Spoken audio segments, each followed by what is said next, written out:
Et salut! Aujourd'hui, on va parler de la nouvelle mécanique qui arrive dans la saison 2 de Diablo 4, qui est les pouvoirs vampiriques.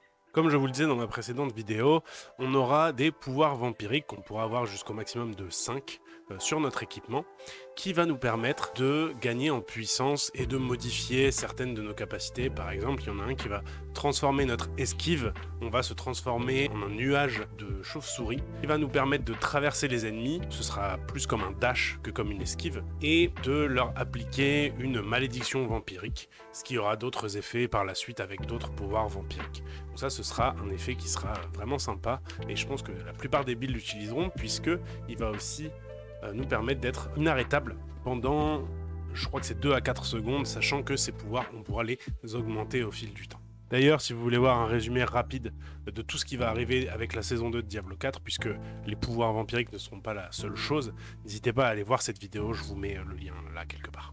Donc ces pouvoirs vampiriques, il y en aura 22, ce qui va nous permettre beaucoup plus de diversité. On va pouvoir changer ces pouvoirs assez facilement et on aura beaucoup de puissance en plus, beaucoup de theorycraft à faire, etc.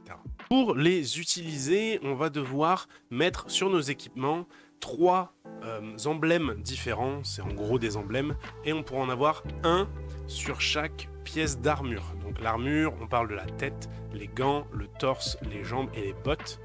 Et on pourra en avoir 5 par pièce d'armure pour un total de 25. Ce qui fait que on pourra avoir 3 ou 4 pouvoirs majeurs et 1 à 2 pouvoirs mineurs à la fois, ce qui sera vrai pour à peu près tous les builds.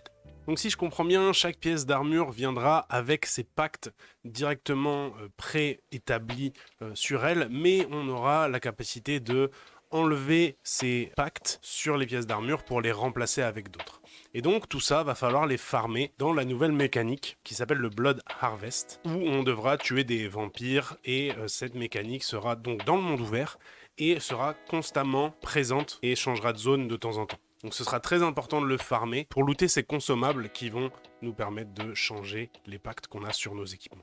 Donc si je comprends bien, les items normaux pourront avoir jusque 3 pactes affectés sur eux, les items sacrés pourront en avoir 4 et les items ancestraux pourront en avoir 5. Donc on va progressivement gagner en puissance dans cette saison 2. Ces pouvoirs ne seront pas directement débloqués sur votre personnage, il va falloir les farmer.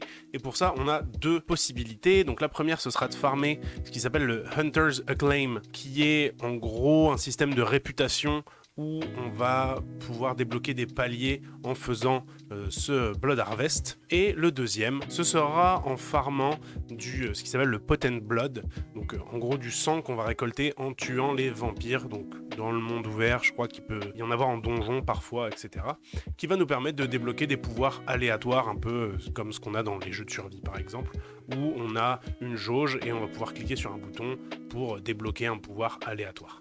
Aussi, on pourra trouver des appâts sanguins, si je le traduis bien, pour pouvoir invoquer des chercheurs de sang, ou des traqueurs de sang, je sais pas trop comment ils l'appelleront en français, mais en gros, ce seront des Néphalem comme nous, qui eux ont succombé au pouvoir de Lord Zir, et qui sont en fait, comme je l'avais dit, des guerriers, des sorciers, des voleurs, qui ont des sets de compétences prédéfinis, donc comme nos personnages, et qui vont nous donner pas mal de Potent Blood.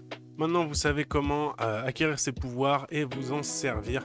Donc, je ne vais pas vous faire non plus toute la liste de tous les pouvoirs disponibles. Je vous laisserai les découvrir en jeu par vous-même. C'est ce qui sera la partie un peu fun de cette saison 2. N'hésitez pas à lâcher un petit pouce bleu et à vous abonner à la chaîne pour plus de contenu sur Diablo 4 à venir. Allez, salut!